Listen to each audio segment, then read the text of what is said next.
दिउँसोको उज्यालो मैदानमा साथीहरू क्रिकेट खेलिरहेका थिए। हाँसो रमाइलो चाइटो बाई सबै माहौल मजाको। त्यसै बेला एकजनाले जबरजस्त सिक्स हान्यो र बल सिधा घना जङ्गलभित्र हरायो। साथीहरू हेरे हेरे को जाओस् भनेर। अन्त्यमा अजय आफै अघि बढ्यो। म लिन्छु बल भन्दै। जङ्गलभित्र छिरेपछि उसको मुटु एकदमै छिटो धड्किन थाल्यो। झाडी बेल अनौठो आवाज। जङ्गल आज अनौठै देखिँदै थियो। अचानक उसको नजर पर्यो कुनै पुरानो काई लागेको चिहान जस्तै ठाउँमा र त्यही चिहानको माथि उनैको क्रिकेट बल। अझै बिस्तारै बल उठाउन हात लैजान खोज्दै थियो कि छायाबाट एक आकृति उठ्यो, मानिस जस्तो, तर मानिस होइन।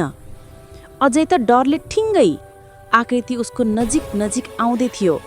अझै भाग्न खोज्छ तर खुट्टा कुनै जरामा ठोकिन्छ र ऊ लड्छ। आकृति झन्नै नजिकिँदै।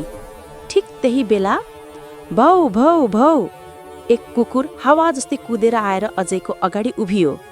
आकृति डराएर पछि हट्यो। जङ्गल फेरि शान्त भयो। अजय जमिनमा बसेर सास फेर्नै नसक्ने हुन्छ। त्यो डर, त्यो अन्धकार, त्यो क्षण सबै उसको मनमा जमिरहन्छ र एकाएक अजयको आँखा खुल्छ। ऊ आफ्नो होस्टेलको बेडमा छ, निधार पसिनाले भिजेको, मुटु अझै छिटो धड्किरहेको। ऊ हतार हतार वरिपरि हेर्छ र बुझ्छ, यो त सपना रहेछ।